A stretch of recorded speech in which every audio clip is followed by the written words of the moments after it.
తారీఖున కలకత్తాలోని ఆర్టికార్ హాస్పిటల్లో ఒక తీవ్రమైన ఘటన జరిగింది.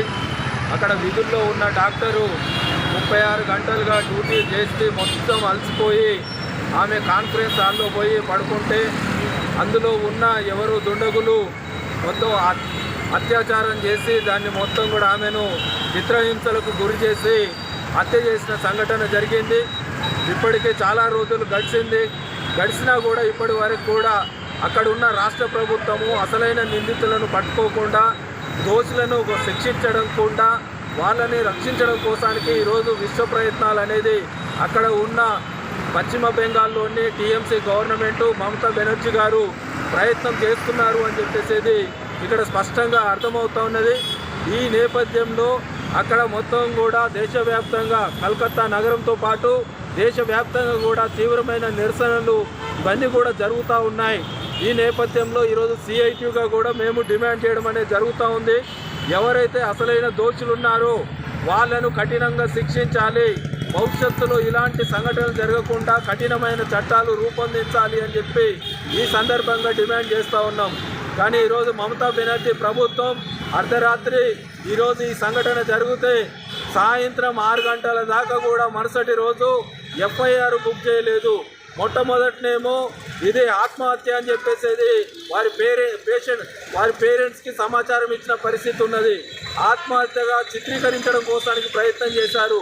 పోస్ట్ మార్టానికి పోతే మొత్తం కూడా ఆమె శరీరం మీద మొత్తం కూడా బలమైన గాయాలయ్యాయి, కళ్ళల నుంచి రక్తం కారుతూ ఉన్నది అని చెప్పేసి ఆ రకమైన పరిస్థితులు బయటపడిన పరిస్థితి ఉన్నది.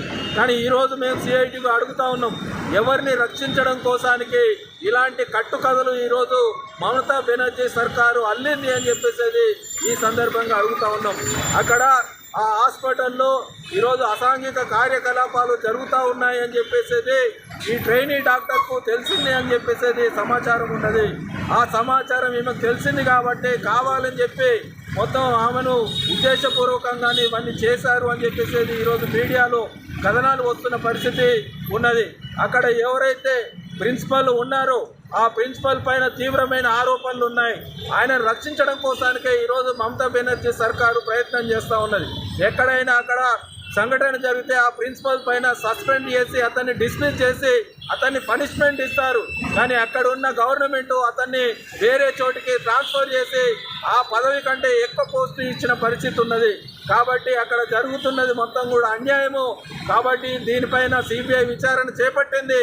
కాబట్టి విచారణ వేగవంతం చేయాలి, అసలైన దోషులను గుర్తించాలి, ఫాస్ట్ ట్రాక్ కోర్టు ఏర్పాటు చేసి వారిని శిక్షించాలి అని చెప్పేసి ఈ సందర్భంగా డిమాండ్ చేయడం అనేది జరుగుతూ ఉంది. లేని పక్షంలో ఈ ఉద్యమము మరింత దేశవ్యాప్తంగా ఉధృతమవుతుందని చెప్పేసి ఇక్కడ ప్రభుత్వాన్ని అట్లాగే కేంద్ర ప్రభుత్వాన్ని కూడా హెచ్చరిస్తూ ఉన్నాం. ఒకవైపు కేంద్ర ప్రభుత్వం కూడా బేటీ బచావో బేటీ పడావో అని చెప్పేసి ఇట్లాంటివి చెప్తున్నా కూడా మహిళల పైన అనేక సంఘటనలు జరుగుతూ ఉన్నా కూడా ఈరోజు పట్టించుకోని పరిస్థితి కూడా ఉన్నది. గతంలో మణిపూర్లో కూడా ఇట్లాంటి సంఘటనలు జరిగాయి, అయినా కూడా కేంద్ర ప్రభుత్వం పట్టించుకోలేదు. కాబట్టి మహిళలపై జరుగుతున్న ఏవైతే హింస ఉన్నదో దీన్ని అరికట్టడం కోసానికి ప్రత్యేకమైన చట్టాలు చేయాలి అని చెప్పేసి ఈ సందర్భంగా డిమాండ్ చేస్తూ ఉన్నాం.